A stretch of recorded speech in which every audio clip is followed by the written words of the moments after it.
Hello everyone, welcome back to IGNOU exams. आज मैं आपको इग्नू के course BPCG 172 youth gender and identity करवाऊंगी। इसकी मैंने 2 यूनिट्स के कुछ क्वेश्चंस करवाए हैं, कुछ टॉपिक्स करवा दिए हैं। फर्स्ट 2 यूनिट्स के youth concept and identity and development aspects of youth ये करवा दिए हैं। आज मैं आपको इसकी यूनिट 3 और यूनिट 4 करवाऊंगी। फर्स्ट जो यूनिट 3 है वो है social psychological perspectives on identity and second one is education career and peer group. तो ये 2 यूनिट्स मैं आज आपको करवाऊंगी। 9 यूनिट्स आपके पास में इन टोटल हैं और जिसमें से 9th यूनिट तो मैंने करवा दी है, तो टोटल 8 यूनिट्स है जिसको मैंने 2-2 पार्ट्स में ब्रेक किया है। नाउ आज हम करेंगे इसकी यूनिट 3 और इसमें जो कंसेप्ट अभी आज मैं आपको करवाऊंगी वो है कंसेप्ट ऑफ आइडेंटिटी। बहुत ज़्यादा इम्पॉर्टेंट है। आइडेंटिटी का मतलब क्या हो गया, जैसे कि जब आप अपने आप को देखते हैं, कहीं पे भी आप अगर देखते हैं किस तरीके से आप दिखते हैं, कौन है आप और आपकी लाइफ का एम क्या है या क्या काम करते हैं, तो ये चीज़ें जो है ना ये आपकी आइडेंटिटी की तरह वर्क करती हैं कि आप चीज़ों को कैसे टैकल कर रहे हैं, किस तरीके की सिचुएशन में कैसे आप रिएक्ट कर रहे हैं। तो ये बेसिकली आइडेंटिटी का ही एक पार्ट होता है। इसके अलावा इसमें नेक्स्ट देखिए यहाँ पे और क्या दे रखा है, your identity is the sum of total answers of these and similar questions. It has several paradoxical qualities. It is identity personal और social. Is it freely chosen और सोशली कंस्ट्रक्टेड। अब जो आपकी आइडेंटिटी है ना वो पर्सनल लेवल पे या सोशल है, मीन्स कि आप आसपास में जो आपके रिलेटिव्स है, फ्रेंड्स हैं, उनके साथ में आप कैसे हैं। सोशल लेवल पे आप किसी के सामने जाते हैं तो आप किस तरीके से हैं। और जो आपकी आइडेंटिटी है क्या वो खुद की क्रिएट करी हुई है कि आप सबके साथ में सेम ही रहते हैं, या फिर कुछ लोगों के साथ में आपका दिखावा है कि आप किसी से ऐसे बात करेंगे या नॉर्मल कैसे बात करेंगे, तो क्या ये चीज़ आपका एक तरीके का दिखावा है। तो ये सब चीज़ें आपके इसमें आती हैं। अब इसमें इज़ फ्रीली चूजन और सोशली कंस्ट्रक्टेड, इस मोमेंट्री और कॉन्टीन्यूस, क्या ये चीज़ कुछ टाइम के लिए है या बहुत टाइम तक में है, और ये किस तरीके की आइडेंटिटी है। तो यही चीज़ें हम कंसेप्ट ऑफ आइडेंटिटी में पढ़ने वाले हैं। सो आइडेंटिटी अ पैराडॉक्स मीन्स कि आइडेंटिटी का मतलब क्या होता है, पहचान, एक विरोधाभास। तो ये आपकी हेडिंग है और इसका एग्जाम में क्वेश्चन, इसमें बुक में यूनिट में आपको क्वेश्चन भी दे रखा है, इसलिए भी मैं इसको करवा रही हूँ। प्लस ये काफ़ी ज़्यादा अच्छा भी है और क्वेश्चन इंपॉर्टेंट है, तो आप काफ़ी हद तक इसको समझने का ट्राई करेंगे। नाउ इसको ना पार्ट्स में डिवाइड किया गया है। आपके पास में टोटल 4 पार्ट्स इसके दे रखे हैं। यूजुअली तो 3 पार्ट्स हैं, लेकिन थर्ड पार्ट काफ़ी बड़ा है, इसको मैंने 2 कैटेगरीज में डिवाइड कर दिया। देखिए एक पार्ट आपको दे रखा है, identity is where self meet societies, मतलब कि जब आप खुद सोसाइटी से मिलते हैं तो एक तो ये आइडेंटिटी होती है। Second one is identity is contingent and dynamic, means की जो पहचान है वो क्या है, एक आकस्मिक और गतिशील है, मीन्स कि उसमें कॉन्टिनेशन में प्रवाह होता रहता है, फ्लो में रहती है, कहीं पे भी स्टॉपेज नहीं होता। थर्ड पॉइंट है identity implies continuity and coherence, जो आइडेंटिटी है वो इम्प्लाइज करती है कॉन्टिन्यूटी एंड कोहेरेंस को। तो ये 3 पार्ट्स में आपको मेनली हेडिंग 3 दे रखी है, जिसको हम इसमें पढ़ेंगे identity as a paradox. Now first दे रखा है identity is where self meet societies, जब आप जो खुद आप अपने आप को सोसाइटी से मीट करवाते हैं। सोसाइटी से मीट करवाने का मतलब ये नहीं कि लोगों से हेलो हाई करना।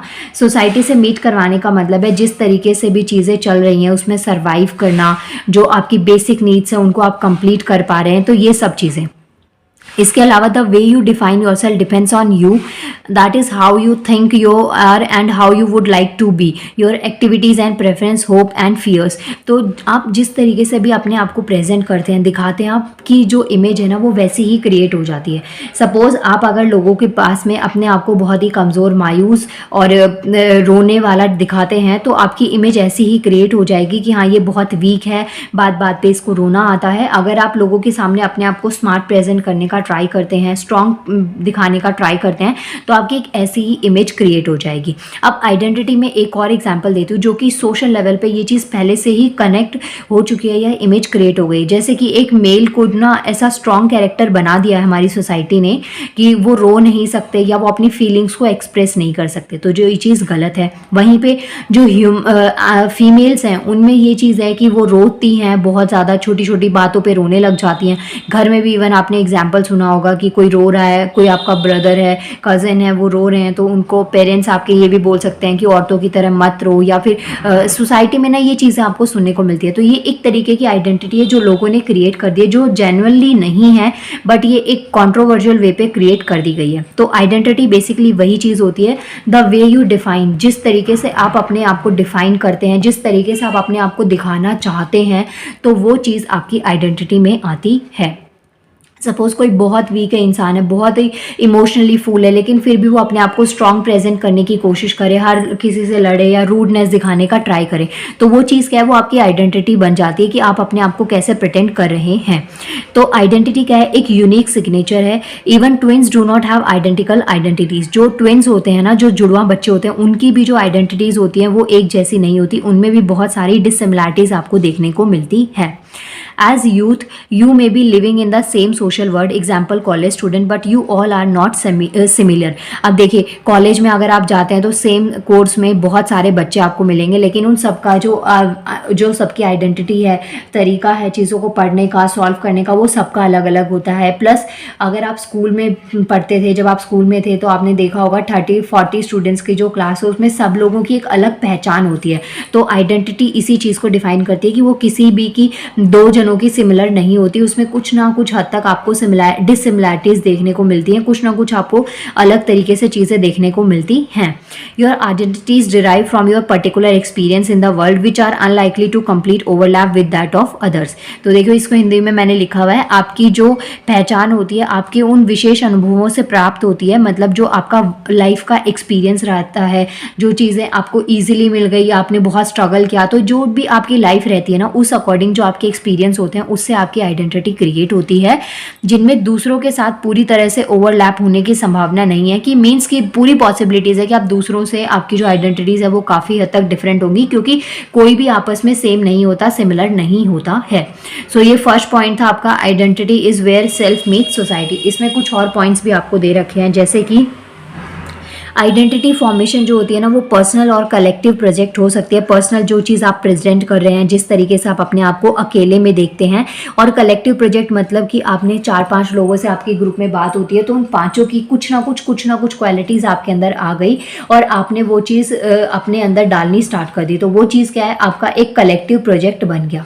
इसके अलावा जैसे आप सेल्फ और सोसाइटी से मीट करते हैं, अगर आप अपने आप को डिफाइन करते हैं इन टर्म्स ऑफ गर्ल, या फिर एज अ इंडियन, या फिर एज अ स्टूडेंट, तो आपका जो फिजिक होता है, आपका जो नेचर होता है, वो चीज़ें आपको देखने को मिलती है। उसी तरीके से आपका ड्रेसिंग हो जाता है। आइडेंटिटी बेसिकली ड्रेसिंग पे भी डिपेंड करती है, कि आप कोई दूर से बच्चा आ रहा है तो आप उसको देख के समझ जाएंगे कि ये स्टूडेंट है, जॉब क्या करते हैं, क्योंकि ऑक्यूपेशन में भी ना आइडेंटिटी होती है आपकी। तो ये चीज़ें आपकी आइडेंटिटी में आती है, जिसमें आपको जेंडर बेसिस पे, नेशनलिटी बेसिस पे, एज बेसिस पे भी कैटेगराइज कर दिया जाता है। जैसे एज के बेसिस पे कैसे कपड़ों में आपने देखा होगा, जो यंगस्टर्स होते हैं उनके कपड़े अलग तरीके से होंगे, रॉक स्टार्स के कपड़े आपको अलग तरीके से दिखेंगे।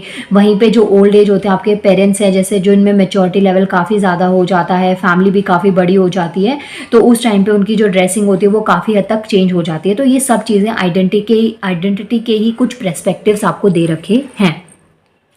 इसके अलावा sometimes other affirms our identity and see in the way we would like to see be seen, sometimes they ignore or deny ही वो the ways we would like to seen, and other times they impose on us set of labels that we like, resist or find irrelevant. यहाँ पे क्या चीज़ है, जैसे ना कुछ लोग क्या होते हैं कि वो आपकी ना आइडेंटिटी को एक तरीके से उन्होंने क्रिएट कर दी होती है, कि जिस तरीके की आइडेंटिटी वो चाहते हैं, जिस तरीके से वो आपको देखना चाहते हैं, उसके अलावा वो और कोई चीज़ को एक्सेप्ट नहीं करना चाहते। सपोज आपके पेरेंट्स हैं, या फिर कोई आपकी फैमिली में बहुत ही नैरो माइंडेड है, ऑर्थोडॉक्स टाइप में है, तो उनको ये है कि उनके घर की जो गर्ल्स हैं वो शॉर्ट ड्रेसेस नहीं पहनेंगी, तो वो उनका माइंड सेट हो गया कि उनको नहीं पहनना है, तो वो उस चीज़ के लिए पॉइंट आउट करेंगे, रिस्ट्रिक्शंस डालेंगे।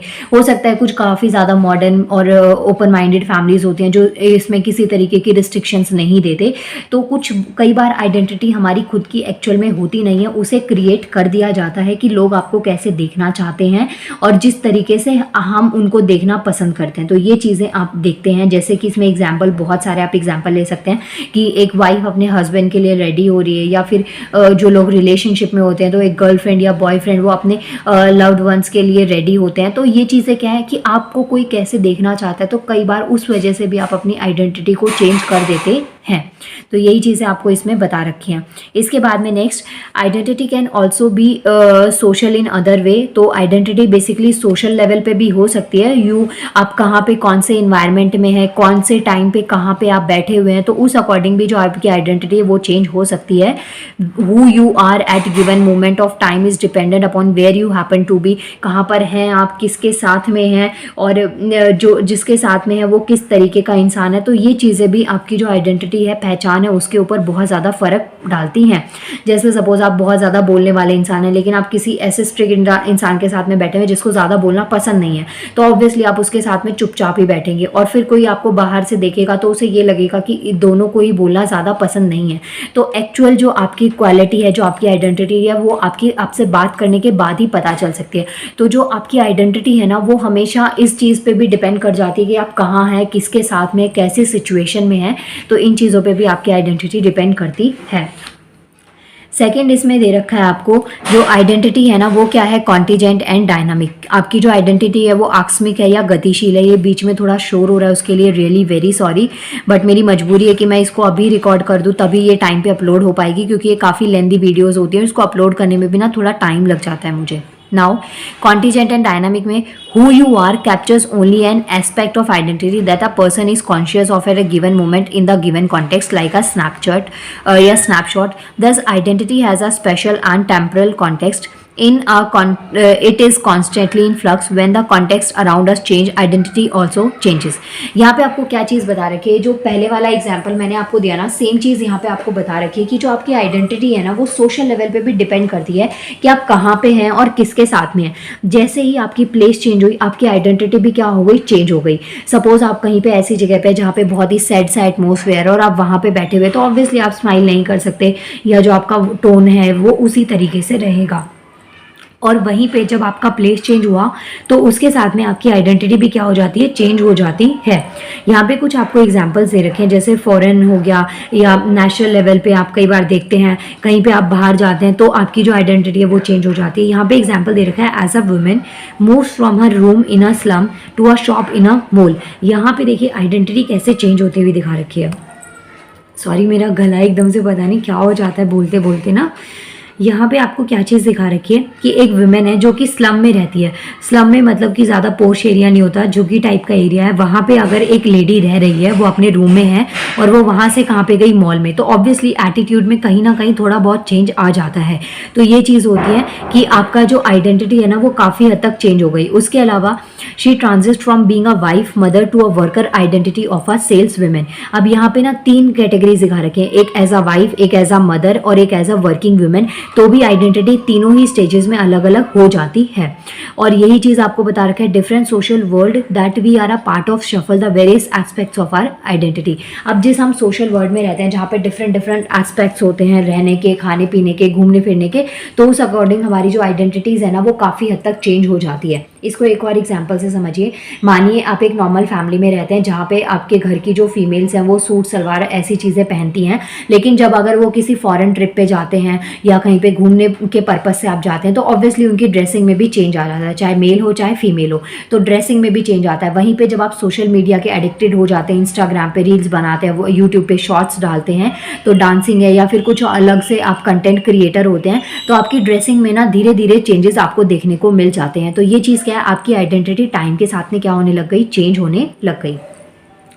लास्ट इसमें थर्ड पार्ट आपको दे रखा है, identity implies continuity and coherence. Again I am saying कि आप लोग ना ये जो आपको टॉपिक्स दे रखे हैं, जैसे ये कंसेप्ट ऑफ आइडेंटिटी है एज अ पैराडॉक्स या एज अ पैराडॉक्सल आपको क्वेश्चन गिवन है, तो आपकी इसके मेन हेडिंग्स पे आपकी कमांड होनी चाहिए। उसके बाद में आप इन चीज़ों को करेंगे तो आपको काफ़ी हद तक समझ में आ जाएगा। नेक्स्ट देखिए, people see themselves continuity and coherence in identity. People see themselves as a same and continuous, they move throughout the life, they are able to see interrelationship between what they are as a child and what they have come to be as a youth and anticipations of what they will be like as a middle age person in the midst of the developmental changes. अब ये जो चीज़ क्या है, continuity and coherence रहता है, जो आप में चेंजेस आते हैं ना, वो डेली बेसिस पे आते जाते हैं।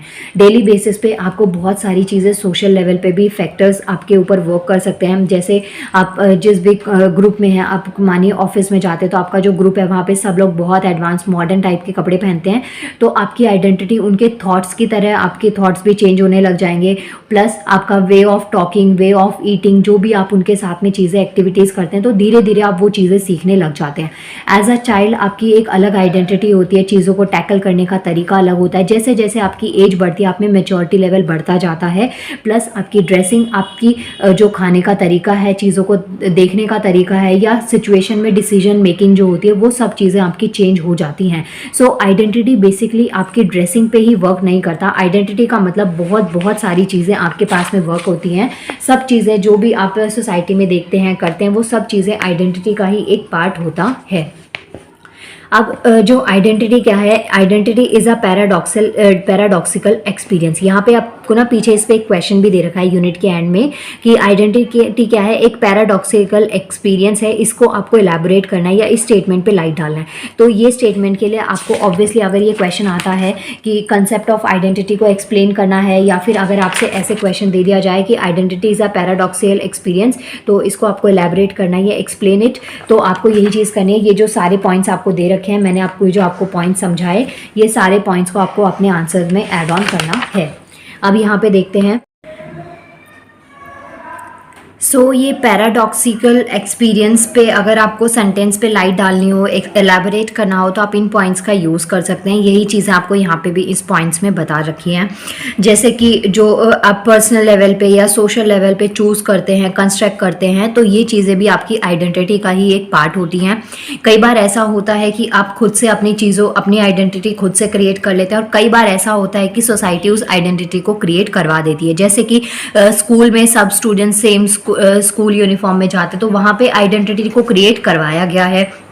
और अगर आप ऑफिस वर्क में होते हैं तो अपने कलीग्स वगैरह के जैसे आप दिखने लग जाते हैं, तो उस टाइम पे आप अपनी आइडेंटिटीज को खुद से क्रिएट करते हैं कि आपको किसी का way of talking, dressing sense अच्छा लगा, तो उस अकॉर्डिंग आपने अपनी आइडेंटिटी को क्रिएट कर लिया। इसके बाद में कुछ आपको सोशल बेसिस दे रखे हैं आइडेंटिटी के, सोशल बेसिस या सोशल फैक्टर्स जिसके वजह से भी आइडेंटिटी में चेंजेस आते हैं या कॉन्टिन्यूशन में रहती है ये चीज़। तो यहाँ पे आपको क्या दे रखा है, जैसे कि रेस, एथनिसिटी, कास्ट या फिर class, religion, sexuality, gender, age और डिसेबिलिटी, ये सब चीज़ें आपको सोशल बेसिस ऑफ आइडेंटिटी में दे रखे हैं। वन बाय वन एक एक मैं आपको समझा देती हूँ। फर्स्ट आता है रेस, एथनिसिटी और कास्ट। अगर रेस की बात करें तो यहाँ पे जो स्किन कलर होता है, फेशियल फीचर्स होते हैं, इन सब का एक एग्जाम्पल दे रखा है। यहाँ पे कुछ एफ्रो अमेरिकन जो है ना, उनको ब्लैक या लार्जली, ये चीज़ आपने देखा होगा, गोरे और काले का बहुत बड़ा भेदभाव अमेरिका में देखने को मिला था, और इवन अभी भी ये चीज़ कहीं ना कहीं वहाँ पे बहुत ज़्यादा है। तो रेस के बेसिस पे जब आप किसी को डिवाइड करते हो तो फिजिकल अपीयरेंस होता है, मीन्स कि आप उसके कलर के बेसिस पे उसको डिवाइड करें। एथनिसिटी की अगर बात करें तो ये एक ऐसा ह्यूमन ग्रुप होता है that is defined as a distinct by the virtue perceived and assumed cultural differences such as language and history। जो एथनिसिटी है ना, वो लैंग्वेज और कल्चर और जो हिस्ट्री होती है कि आप कैसे आपके पूर्वज बोलते थे या किस तरीके से आपने इन चीज़ों में इनको डिफरेंस डाला है। तो जब हम एथनिसिटी की बात करते हैं तो इसी के बेसिस पे इसमें डिफरेंसेस आपको यूजुअली देखने को मिलते हैं। स्पेशली इसमें जो लैंग्वेज होता है ना, लैंग्वेज के बेसिस पे ज़्यादा आपको डिफरेंस देखने को मिलता है। इसके अलावा जो एथनिसिटी है, इसमें आप कॉमन नेशनल है, कल्चर, ट्रेडिशन क्या है आपका, ये चीज़ें भी आपके पास में एथनिसिटी में आती हैं।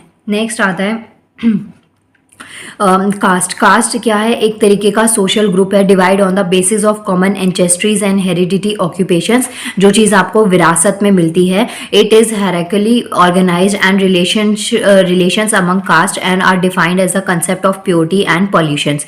तो जो हाई क्लास सोसाइटीज़ होती हैं, जो हाई कास्ट होती हैं, उनको बहुत ही प्योर की फॉर्म में देखा जाता है। जो लोअर कास्ट होती है उनको एज अ पॉल्यूशन या फिर छोटी जाति की फॉर्म में देखा जाता है। तो यहाँ पे ये कास्ट आ गया। तो 3 बेसिस पे इसको डिफाइन करेंगे। पहले रेस, जहाँ पे आप कलर की बात करेंगे, एथनिसिटी जहाँ पे लैंग्वेज और हिस्ट्री से रिलेटेड कल्चरल डिफरेंसेस बताएंगे। कास्ट में अगर आप देखें तो ये सोशल ग्रुप्स होते हैं जो डिफरेंट कास्ट में इसको डिवाइड कर दिया जाता है। तो ये चीज़ आपको इसमें पॉइंट्स में ध्यान रखनी है और ये चीज़ आपको देखनी है। जितनी भी चीज़ें जैसे हिंदू सोसाइटी है, मुस्लिम सोसाइटीज़ हैं, तो इनमें क्या है, आपका सोशल स्टेटस अलग अलग तरीके से चेंज हो जाता है। Next, caste in India has a anthropocentrist और relativist morally responsible stance. Caste in India has been deeply diverse yet a powerful organising force. और आपने देखा होगा कास्ट के बेसिस पे ना लोगों में बहुत ज़्यादा लड़ाई झगड़े रहते हैं और इसी चीज़ का जो पॉलिटिकल पार्टीज़ हैं इस चीज़ का फ़ायदा भी उठाती है। बेसिकली जो रेगुलेशन होता है इंपॉर्टेंट एरियाज जैसे कि food, dress, speech, custom, marriage, occupations of people, तो ये सब चीज़ें भी कास्ट से कहीं ना कहीं इन्फ्लुएंस करती है। कास्ट का इनके ऊपर भी कोई ना कोई नेगेटिव इम्पैक्ट आपको देखने को मिलता है। सेकेंड आता है क्लास। तो क्लास क्या है, एक मीनिंगफुल आइडेंटिटी है जिसको अगर हम साइकोलॉजिकल बेसिस पे देखें तो क्लास बेसिकली जो आपके ऑक्यूपेशन क्या है, एजुकेशनल अपॉर्चुनिटीज़ क्या है, तो इन सब में भी आपकी क्लास का काफ़ी ज़्यादा इंपॉर्टेंट होता है। अगर आपकी फैमिली काफ़ी हद तक आपको चीज़ें प्रोवाइड करवा पाती हैं, सपोज़ आपके पेरेंट्स फाइनेंशियली इतने एबल हैं, इतने स्ट्रांग है कि आपको पढ़ाई, एजुकेशन, सारी चीज़ें टाइम से अच्छे तरीके से प्रोवाइड करवा पाएँ, तो आपने ये चीज़ें काफ़ी हद तक जो पिछड़ापन है वो आपका काफ़ी हद तक दूर हो सकता है। आपको हाईएस्ट पेइंग जॉब मिल सकती है, आपका करियर काफ़ी हद तक बूस्ट हो सकता है। वहीं पे जिनके पेरेंट्स उनको एजुकेशन ज़्यादा अच्छे से प्रोवाइड नहीं कर पाते तो ऑब्वियसली उनको आगे फ्यूचर में अपॉर्चुनिटीज़ भी कम मिलती हैं। तो यही सब चीज़ें आपको क्लास के बेसिस पे दिखा रखी हैं। जैसे if your parents are able to financially support you to acquire relevant skills और नॉलेज, जो भी स्किल्स या नॉलेज आपको मिलनी चाहिए आपके कल्चर कैपिटल को बूस्ट करने के लिए, क्योंकि जो देखिए जो भी कोई पढ़ता है ना उसका मेन मोटो यही होता है कि उसको फ्यूचर में कहीं पर जॉब मिले, अच्छा सैलरी पैकेज हो या फिर वे ऑफ अर्निंग कहीं पर अच्छा होना चाहिए। तो यही वजह होती है आपकी स्किल्स को डेवलप करने की। आप कोई काम सीखते हैं, चाहे स्पेयर पार्ट्स का वर्क करते हैं, चाहे एज अ मैकेनिक कहीं पे वर्क करते हैं, तो आपका कोई भी काम सीखने का जो तरीका होता है, स्किल्स को डेवलप करना या फिर पढ़ना, दोनों ही चीज़ें डायरेक्टली और इनडायरेक्टली इस चीज़ पे डिपेंड करती है कि आपको फ्यूचर में उससे इनकम कितनी मिल रही है। तो जितना आपकी पढ़ाई पे इन्वेस्ट होता है उस अकॉर्डिंग आपका खर्चा और जो भी आपकी जॉब्स होती हैं वो उसमें आपको देखने को मिलता है। नेक्स्ट आता है रिलीजन। रिलीजन का बेसिस मतलब हो गया कि धर्म और कास्ट जो दोनों चीज़ें ही है ना, इनमें आपने देखा होगा बहुत सारे लड़ाई झगड़े होते रहते हैं। और जो चिल्ड्रंस होते हैं, बच्चे होते हैं, वो स्पेशली बचपन से ही जब उनकी लाइफ स्टार्ट ही हुई होती है तभी से वो अवेयर हो जाते हैं उनका रिलीजन क्या है, कौन से वो धर्म से हैं। क्योंकि एक तो ड्रेसिंग प्लस जो कस्टम्स होते हैं, रिवाज होते हैं, जो भी कल्चरल प्रैक्टिसेस होती है, फेस्टिवल सेलिब्रेशन होता है, तो वो सब रिलीजन का ही एक पार्ट होती है जो बचपन से ही बच्चे को ये चीज़ें सिखा दी जाती हैं। और हर एक धर्म में ना अपने अपने अलग तरीके के कॉन्फ्लिक्ट्स आपको देखने को मिलते हैं जो कि दूसरे धर्मों से रिलेट करके लोग काफ़ी झगड़ा वगैरह रहता है। तो ये सब चीज़ें आप रिलीजन वाले पॉइंट में लिख सकते हैं। इसके बाद में सेक्सुअलिटी में आता है जो भी आपका जेंडर है, सेक्स है, मेल है, फीमेल है, हेट्रोसेक्सुअल है या होमोसेक्सुअल है, तो ये चीज़ें आपकी सेक्सुअलिटी में आती हैं। नेक्स्ट आता है आपके पास में जेंडर। अच्छा, सेक्सुअलिटी और जेंडर में क्या चीज़ का डिफरेंस होता है ये आप मुझे कॉमेंट करेंगे क्योंकि इसको मैंने काफ़ी डिटेल में एक्सप्लेन किया है। लेकिन अगर जैसे किसी ने नहीं देखा कि किसी को नहीं पता कि इसका क्या डिफरेंस होता है तो मैं उनके लिए एक बार इसको डिफाइन भी कर देती हूँ कि जेंडर और सेक्स में यूजुअली डिफरेंस क्या होता है। क्योंकि दो पॉइंट्स है, एक आपका सेक्सुअलिटी दे रखा है और एक आपको जेंडर दे रखा है। तो जो सेक्सुअली होता है ना वो आपका बायोलॉजिकल डिफरेंस होता है। बायोलॉजिकल जैसे आप बाय बर्थ आपके जो ऑर्गन्स है, क्रोमोसोम के पेयर हैं, वो क्या चीज़ है, मेल है या फीमेल है, जो आपके रिप्रोडक्टिव सिस्टम जो होते हैं, रिप्रोडक्टिव ऑर्गन्स जो होते हैं, तो ये चीज़ें जब डिफाइन करते हैं तो वो सेक्सुअल बेसिस पे होता है। और जेंडर बेसिस पे जो सोशली कंस्ट्रक्ट करा जाता है कि विमेन सच एज, जैसे कि जो विमेन्स होते हैं उनके लिए क्या चीज़ की क्वालिटीज़ होनी चाहिए, जो मेल होते हैं उनके लिए क्या तरीके से, जेंडर बायस आपको देखने को मिलता है कि दोनों सेम ही डिपार्टमेंट में काम कर रहे हैं, स्टिल उनको बहुत ज़्यादा डिफरेंसेस देखने को मिलते हैं, सैलरी में भी, काम करने के तरीके में भी। तो ये चीज़ें आपकी जेंडर में आती हैं। और सेक्सुअलिटी जो होता है वो बायोलॉजिकल बेसिस पे डिवाइड किया जाता है। नेक्स्ट आता है एज। एक डायनामिक बेस्ड जो होता है, ये age can be defined in terms of chronological age. तो एज क्या यहाँ पे डिफाइन करी जा रही है कि जो क्रॉनिकल एज होता है जिससे कि टाइम के साथ में एक्सपीरियंस आपके पास में आता जाता है। The subjective experience of age जो है ना, सब्जेक्टिव एक्सपीरियंस एज का वो काफ़ी ज़्यादा फ्लेक्सिबल होता है personally as well as culturally.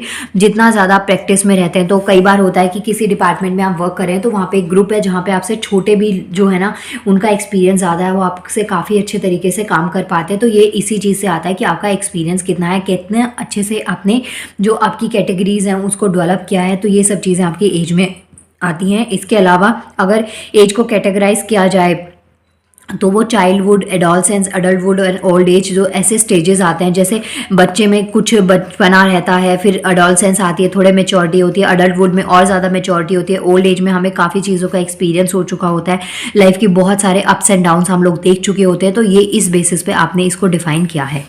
Next आता है identities of disability. Identities of ability और डिसएबिलिटीज़ की जो आइडेंटिटी को डिफाइन किया जाता है, तो कुछ लोग काफ़ी एबल होते हैं चीज़ों को करने में फिजिकल वाइज भी, और कुछ फिजिकली और मेंटली डिसेबल होते हैं, चीज़ों को नहीं कैप्चर कर पाते। तो ये चीज़ें इसमें आपको समझा रखी हैं। ये कुछ पॉइंट्स थे आपके पास में सोशल बेसिस पे जो आइडेंटिटी आपको मिल रही है वो किस तरीके से मिल रही है। तो ये आपके कुछ पॉइंट्स हैं। इसके बाद में हम इसकी यूनिट 4 करेंगे। यूनिट 4 में आपको दे रखा है education, career and peer groups. अब ये तीनों के बारे में इस यूनिट में आपको बता रखा है, लेकिन मैं अभी आपको पहले पीयर ग्रुप का बता देती हूँ, क्योंकि एजुकेशन और करियर से रिलेटेड तो कुछ पॉइंट्स को आप फिर भी लिख पाएंगे, लेकिन अगर टाइम बचता है तो एजुकेशन और करियर भी मैं करवा दूंगी। मतलब जो नेक्स्ट राउंड होगा ना इनमें इस यूनिट के क्वेश्चन का, तो उसमें मैं एजुकेशन और करियर करवाऊंगी, लेकिन अभी मैं आपको पहले पीयर ग्रुप करवा रही हूँ, क्योंकि एक तो वर्ड थोड़ा सा नया है। हो सकता है कुछ लोगों ने सुना हो जो ग्रामर बेसिस पे रहते हैं, नॉलेज में रहते हैं, अप टू डेट रहते हैं, तो हो सकता है पीयर ग्रुप सुना हो। कुछ ऐसा भी नहीं है कि बिल्कुल ही नया है, और कुछ ने नहीं सुना होगा, तो इस वीडियो के बाद में आपको समझ में आ जाएगा। तो हु आर पीयर्स? तो पीयर क्या होते हैं? Are equal individual who are usually of the same age. Peer क्या होता है? जहाँ पे सेम एज ग्रुप है, सेम जेंडर है या सोशल स्टेटस सेम है, जो अपना सेम इंटरेस्ट शेयर करते हैं। तो इस टाइप की जो चीज़ें होती है उसे हम पीयर कहते हैं, पीयर्स कहते हैं। इसका एग्जांपल जैसे आपकी कॉलेज की क्लासरूम हो सकते हैं, जिसमें मेल फीमेल दोनों होते हैं, लेकिन आप ऑलमोस्ट सेम एज ग्रुप के होते हैं। सोशल स्टेटस आपका सेम रहता है, क्योंकि आप सेम ही कॉलेज में सेम क्लास में होते हैं, और प्लस जो आपका इंटरेस्ट है जिस भी चीज़ में आप ले रहे हैं, तो ऑलमोस्ट जो अडल्ट होते हैं, यंगस्टर्स होते हैं, उनका सेम इंटरेस्ट होता है चीज़ों में, स्किल्स को सीखना, रिस्क वगैरह लेना। या फिर जो ओल्ड एज का एक ग्रुप बना होता है, जो जैसे अंकल वगैरह कार्ड्स खेलते हैं पार्क में बैठ के, तो वो एक पीयर ग्रुप है। उनके टेस्ट उनका सेम होगा, ऑलमोस्ट आपको सिमिलैरिटीज देखने को मिलेंगी। तो जहां जिस ग्रुप में ऑलमोस्ट सिमिलैरिटीज देखने को मिलती हैं उसे हम पीयर कहते हैं। Peer group has an important role specially in the present modern society. जो पीयर ग्रुप होता है इसका काफ़ी इंपॉर्टेंट रोल रहता है, स्पेशली जो हमारी मॉडर्न सोसाइटी है, चॉइसेस को इन्फ्लुएंस करना, डिसीजंस लेना अबाउट एजुकेशनल कोर्स, किस तरीके से एजुकेशनल या करियर ऑप्शंस आप ले सकते हैं। ये यूजुअली फ्रेंड्स में देखने को मिलता है। आपकी 12th हो गई, उसके बाद में आप जब ग्रेजुएशन करते हैं तो आप ये देखते हैं कि किस अकॉर्डिंग, जैसे कि क्या होता है कि आपके जो फ्रेंड्स हैं, आपका जो पीयर ग्रुप है, जो आपके सेम एज के ग्रुप के बच्चे हैं, वो क्या करियर ऑप्शंस रखते हैं। आफ्टर 12th आपने आपस में डिस्कस किया होगा क्या क्या सब्जेक्ट्स ले रहे हैं, किस तरीके की चॉइसेस वो ले रहे हैं, क्या उनका करियर ऑप्शन रहेगा, तो उस अकॉर्डिंग आप अपना डिसीजन लेते हैं। प्लस अभी जैसे आप सबकी ग्रेजुएशन हो जाएगी, तो उसके बाद भी आप अपने आसपास के और बच्चों से पूछेंगे जो जिन्होंने आपके साथ ही ग्रेजुएशन करी है, कि उनको क्या करियर ऑप्शन चूज़ करना है आफ्टर ग्रेजुएशन, उनके क्या प्लान्स है। तो कहीं ना कहीं ये चीज़ें एक दूसरे से इन्फ्लुएंस करते हैं, आपकी जो चॉइसेस हैं वो इन चीज़ों में इन्फ्लुएंस करती हुई देखने को मिलती है। तो यहीं पे आपको कुछ पॉइंट्स इससे रिलेटेड दे रखे हैं, जैसे peer relations become more salient in adolescence, youth is more likely to spend with time as mates. जो यूथ होता है वो यूजुअली अपने जो एज मेट्स होते हैं, यूथ की बात नहीं है, हर कोई अपने एज मेट्स के साथ में ही टाइम स्पेंड करना पसंद करता है, और सबको लगता है कि हमारा जो ग्रुप सर्कल है उसी से हम लोग टच में रहें, क्योंकि अच्छा भी लगता है, थोड़ा एंटरटेनमेंट भी हो जाता है। जैसे कि जो अंकल होते हैं पार्क में कार्ड्स खेलते हैं, तो उनमें आपने कोई यंगस्टर्स को नहीं देखा होगा। जहाँ पे यंगस्टर्स जैसे रॉक स्टार्स होते हैं, जो म्यूजिक वगैरह लाउड म्यूजिक को एंजॉय करते हैं, वहाँ पे ओल्ड एज के लोगों को यूजुअली नहीं देखेंगे। कुछ एक्सेप्शन केसेस होते हैं, लेकिन यूजुअली आप नहीं देखेंगे। तो हर कोई ना अपने जो एज मेट्स होते हैं उनके साथ में टाइम स्पेंड करना सबको ही पसंद होता है। With the transition of adolescence, peer relations grow more complex. New types of relations such as romantic relationships, जो adolescence age होती है कि इस एज में बच्चा यूजुअली बिगड़ता है, ऐसा पेरेंट्स बोलते हैं, तो उनमें कुछ रोमांटिक रिलेशनशिप स्टार्ट होते हैं, GF BF, या आप किसी के साथ में लिविंग में रह रहे हैं, तो ये सब चीज़ें स्टार्ट हो जाती हैं, तो जो काफ़ी हद तक कॉम्प्लिकेशंस आ जाती हैं। और इसके कुछ नेगेटिव साइड्स भी होते हैं, कुछ पॉजिटिव साइड्स भी होते हैं। आप किस तरीके से चीज़ों को देखते हैं ये चीज़ आपके ऊपर डिपेंड करती है। While selecting to be a part of friendship group, the young people are more sensitive to the impact of a specific relationship for their status and reputations in the peer system. Next आता है friendships are characterized by the similarities which is product of both partner selections and the influence. तो जो आप में characteristics होती है ना, वो similarities आप usually देखते हैं, चाहे आप एज अ पार्टनर किसी को देखते हैं, किसी के साथ रिलेशनशिप में आते हैं, तो अगर आपके उसके साथ में अंडरस्टैंडिंग है तो ही ऑब्वियसली आप उसके साथ में रह पाएंगे। फ्रेंडशिप भी आप करते हैं तो आपकी बनती होगी आपस में, तभी तो आप चीज़ों को टैकल कर पाएंगे ना। प्लस कुछ बैकग्राउंड्स हो सकते हैं, सिमिलर बैकग्राउंड्स हो सकते हैं, लाइक हाई क्लास सोसाइटीज़ के जितने भी ग्रुप सर्कल होंगे उसमें सब लोग सेम सोसाइटीज़ के मिलेंगे। प्लस टेस्ट आपका, कुछ वैल्यूज़, इंटरेस्ट जो लोगों में है, घूमना फिरना किस तरीके से आपको पसंद है, तो जो आपका ग्रुप सर्कल होता है तो उसमें ये सब चीज़ें बहुत ज़्यादा मैटर करती हैं। Similarities between friend is derive on the interaction of these 3 forces. तो जो सिमिलैरिटीज़ होती है ना फ्रेंड्स में देखने को जो मिलती हैं, वो बेसिकली इन 3 कैटेगरीज पे डिवाइड करती है। एक हो गया selection, second one is socialization and third one is deselection. इसके अलावा नेक्स्ट आता है status and prestige is an important element of the adolescent peer relations. Although peer appear to be made up of equal, inwardly some members are more equal than others. Within any group of young people, certain individuals are rated as more likable than the others and more popular than the others. Within cliques, leaders and follower emerges. तो यहाँ पे यही चीज़ आपको बता रखी है कि जो यंग पीपल्स होते हैं उनका जो ग्रुप होता है बाकी लोगों की कंपैरिजन में ज़्यादा पॉपुलर होते हैं, यंगस्टर्स होते हैं, उनका ग्रुप काफ़ी एक्टिव होता है, नई नई रिस्क वगैरह लेना। तो ये सब चीज़ें आपको पीयर सोसाइटीज़ के बता रखे हैं। जो पीयर ग्रुप होता है वो क्या होता है, बेसिकली इन शॉर्ट आपको ये ध्यान रखना है, जो सेम एज होता है, जेंडर हो, सोशल स्टेटस हो, सेम तरीके का जो इंटरेस्ट आपका आता है, तो वो चीज़ें आपके पीयर्स में आती हैं। नेक्स्ट इसमें दे रखा है कुछ सोशलाइजिंग मैकेनिज्म दे रखे हैं पीयर ग्रुप्स के, जो आपको यहाँ पॉइंट्स मैंने बताया ना, इन्हीं को डेप्थ में एलैबोरेट किया हुआ है। कुछ सोशलाइजिंग मैकेनिज्म जो पीयर ग्रुप के हैं तो वो क्या क्या चीज़ें हैं, जैसे कि री-इन्फोर्समेंट हो गया, मॉडलिंग हो गया, पनिशमेंट हो गया और अप्रेंटिसशिप्स हो गई। तो ये 4 पॉइंट्स में आपको इसको डिवाइड करके दे रखा है। तो यहाँ पे देखते हैं चारों ही पॉइंट्स को। फर्स्ट आपको दे रखा है री-इन्फोर्समेंट। तो जो जैसे कि बिहेवियर है, एक्ट ऑफ काइंडनेस है या एग्रेशन है जो कि आपके एक फ्रेंड में है, तो धीरे धीरे ना आपके अंदर भी ना वो क्वालिटीज़ आने लग जाती है। जिस भी चीज़ में आप रहते हैं, जिस भी ग्रुप में रहते हैं, अगर वहाँ पे ज़्यादातर लोग चैरिटी वर्क करते हैं तो आप भी कहीं ना कहीं उस चीज़ में चले जाएंगे। आपको भी लगेगा कि हाँ आपको भी ये चीज़ें करनी चाहिए। इसके अलावा बहुत सारे जैसे कि कुछ वर्बल प्रेजेस होते हैं, चीज़ों को बोलना या फिर शेयर्स को जो सीक्रेट्स होते हैं उनको शेयरिंग करना आप अपने फ्रेंड्स के साथ में कर पाते हैं। प्लस जो कुछ एक्टिविटीज़ होती हैं उनमें इन्वॉल्व हो जाना या फिर कुछ रिस्पॉन्सिबिलिटीज़ को कैरी कर पाना, तो ये सब चीज़ें री-इन्फोर्समेंट में आती हैं, जो यूजुअली आप में हो चाहे ना हो, लेकिन एक टाइम के बाद में आप उस ग्रुप में रहते हैं तो आप में वो चीज़ें आने लग जाती हैं। चाहे आपका लैंग्वेज हो, एकेडमिक परफॉर्मेंस हो, इंटरेस्ट हो, प्रेफरेंसेस हो, तो वो चीज़ें आ जाती हैं। तभी बोला जाता है कि जो भी आप ग्रुप चूज़ करते हैं, सोसाइटी चूज़ करते हैं रहने के लिए, तो वो अच्छा चूज़ करना चाहिए, क्योंकि जिसके भी साथ आप रहते हैं तो उसकी नेगेटिव पॉजिटिव साइड्स आपके अंदर कहीं ना कहीं आने लग जाती हैं।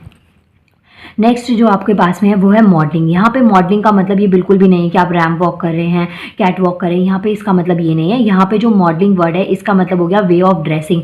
आप किस तरीके से ड्रेस कर रहे हैं, आपका जो मैनर ऑफ टॉकिंग है वो किस तरीके से है, या फिर जो आप अपनी स्टडीज़ और जो फिजिकल एक्टिविटीज़ है उसमें किस तरीके का बैलेंस कर पा रहे हैं। इसके अलावा जो आपकी हॉबीज़ है वो कैसी हैं, और पास टाइम एक्टिविटीज़ मीन्स कि जो आपका फ्री टाइम होता है उस टाइम पर आप कैसी टाइप की एक्टिविटीज़ करते हैं, लोगों से आप कैसे रिलेट कर पा रहे हैं और आप किस तरीके से चीज़ों को टैकल कर पाते हैं, ये सारी चीज़ें आपकी मॉडलिंग में आती हैं। अब जैसे कि कई बार होता है कि आपका जो फ्रेंड सर्कल है ना वो कैसे हैं, आपने हर चीज़ ना हर किसी चीज़ में परफेक्टनेस किसी में भी नहीं होती है।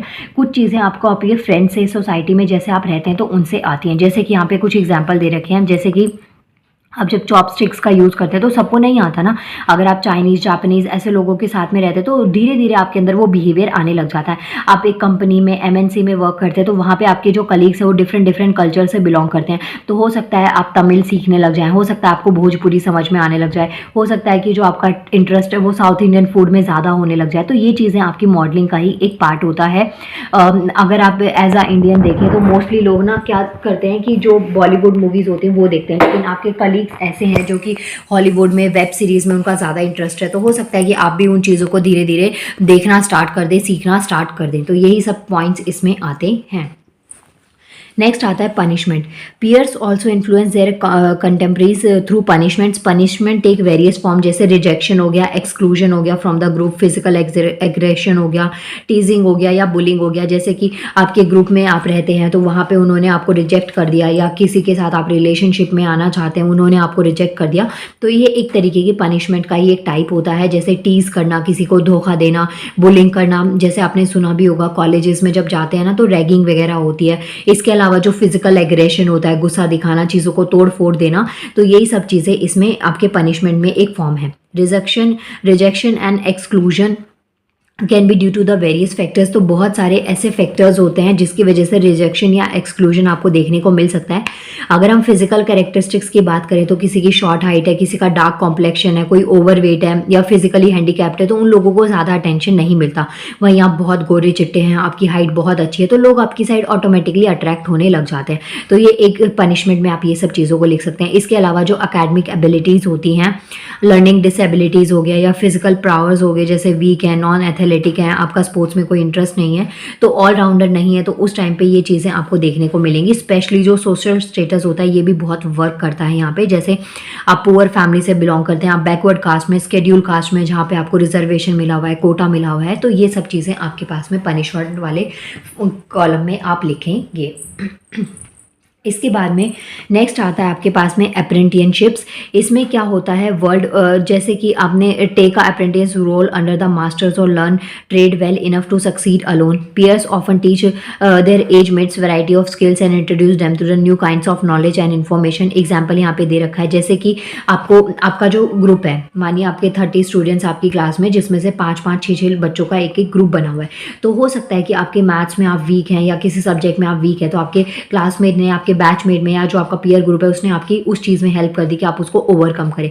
तो ये चीज़ें आपके जो सर्कल्स होते हैं ना उसमें ये चीज़ें आती हैं कि सपोज़ अगर आप मैथ्स को अच्छे से नहीं समझ पा रहे हैं, आपकी प्रॉब्लम्स आ रही हैं, उसको फेस कर रहे हैं, तो वो चीज़ें आपकी चेंज कर दी गई। आप किसी ब्रांड में या किसी बैंड को आप ज्वाइन करना चाहते हैं, तो वो चीज़ आपका आपने ज्वाइन कर लिया क्योंकि आपके ग्रुप में उस चीज़ का आपको रिकमेंडेशन मिल गया। तो बहुत सारी चीज़ें जो होती हैं हम लोग एडजस्टमेंट और सेटलमेंट के बेसिस पे करते हैं। Learning from peer in the form of peer review is one performance. Peer tutoring, peer counselling हो सकता है, आपस में आपके फ्रेंड्स आपको समझा रहे हैं किस तरीके से आप अपने करियर को डेवलप कर रहे हैं या चीज़ों को देख के आप सीख रहे हैं।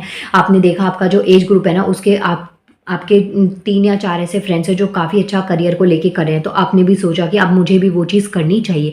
तो ये चीज़ें आपके अप्रेंटिसशिप्स में आती हैं। इसके बाद में नेक्स्ट हेडिंग जो है ना ये काफ़ी इंपॉर्टेंट है। इसके ऊपर आपको इन टेक्स्ट पे भी क्वेश्चन दे रखा है, significance of peer to social development. जो सोशल डेवलपमेंट होता है उसमें पीयर के क्या क्या सिग्निफिकेंस होते हैं। इससे पहले वाले पार्ट में मैंने आपको पीयर के बारे में बताया, पीयर ग्रुप्स क्या होते हैं। तो जब आपके पास में एक क्वेश्चन आता है, दो इसमें पैराग्राफ में ज़्यादा कुछ नहीं दे रखा है, अगर ये क्वेश्चन आ भी जाता है तो आप पहले पीयर ग्रुप्स क्या होते हैं उसको डिफाइन कर सकते हैं। उन पॉइंट्स को भी अपने इस आंसर में ऐड ऑन कर सकते हैं, क्योंकि आंसर चीज़ें आपकी रिलेट करके आपको लिखनी आनी चाहिए। इसीलिए मैं आपको छोटी छोटी चीज़ें करवा रही हूँ कि एटलीस्ट अगर मैंने आपको एक टॉपिक या एक कंसेप्ट समझाया तो उससे रिलेटेड एग्जाम में कोई भी क्वेश्चन आए तो आप उसको अटेम्प्ट कर पाएँ। Peers are significantly to human development because they satisfy big social needs। जैसे आप किस ग्रुप से बिलोंग करते हैं, आप सोशली कैसे इंटरेक्ट करते हैं, आप अपनी स्किल्स को कैसे डेवलप करते हैं, तो ये सारी पीयर ग्रुप्स में आपके पास में आती हैं। और जो पीयर ग्रुप होते हैं या पीयर जो होते हैं ना वो काफ़ी इंपॉर्टेंट सोर्स होता है सेल्फ कॉन्फर्मेशन का। आप देखिए आप में ना कॉन्फिडेंस आ जाता है, आप अपने फ्रेंड्स के साथ में रहते हैं ना तो आप जो एक्टिविटीज़ होती है ना वो करने में भी आपको मज़ा आता है। अगर आप फुटवेयर में नॉर्मल स्लीपर्स में भी चलते हैं ना तो आपको अच्छा लगता है, क्योंकि आपको लगता है आपके ग्रुप के सारे बच्चे ऐसे ही चल रहे हैं, तो एक तरीके का आप में अट्रैक्शन बढ़ता है कि आपका पूरा ग्रुप ऐसे चल रहा है, तो लोग हो सकता है आपको देख के इस चीज़ को करें। प्लस अगर आप अपने स्किल्स में काफ़ी गुड हैं तो आपका ग्रुप आपकी स्किल से अट्रैक्ट हो सकता है, वो आपको वो चीज़ को सीखने को करे। तो पीयर ग्रुप का बेसिकली मतलब यही होगा। पीयर्स का मतलब कि जब या तो ग्रुप भी आपका पूरा ग्रुप किसी और को अपनी साइड अट्रैक्ट कर रहा है, इन्फ्लुएंस कर रहा है, या फिर ग्रुप के कुछ कैंडिडेट्स, कुछ मेंबर्स आपको इन्फ्लुएंस करते हैं कोई चीज़ करने के लिए, कुछ एक्टिविटीज़ को परफॉर्म करने के लिए, तो ये सब चीज़ें आपके पास में आती हैं। इसके अलावा कुछ रोल मॉडल्स भी हमको मिलते हैं सेल्फ इमेज के। Peer shows what is worth doing and how to do it, किस तरीके से आप काम को इफेक्टिव वे में कर सकते हैं, उसके क्या क्या साइड इफेक्ट और कितना अच्छे तरीके से आप उसको करेंगे, तो ये पीयर्स में आपको देखने को मिलता है। जैसे कि म्यूजिक हो गया, डांस हो गया, क्विजन्स हो गया, फूड प्रेफरेंस हो गई, तो ये सब चीज़ें आपका जो फ्रेंड सर्कल होता है उससे उसमें आपको काफ़ी हद तक चेंजेस देखने को मिले। ये नेक्स्ट आता है सोशल कॉम्पिटेंस। सोशल कॉम्पिटेंस में देखिए peer group also help in development of social competence in individuals. जो जैसे आपका फ्रेंड सर्कल है तो उससे आप सोशल तरीके से भी काफ़ी हद तक रिलेट हो पाते हैं, आपके अंदर कॉन्फिडेंस बिल्ड होता है, जो आप में हेजिटेशन रह जाती है वो चीज़ें कहीं ना कहीं उस पर वर्क कर दिया जाता है। तो आपके फ्रेंड्स इस चीज़ में आपको बूस्ट करने में, आपके मोरल को बूस्ट करने में काफ़ी हेल्प करते हैं।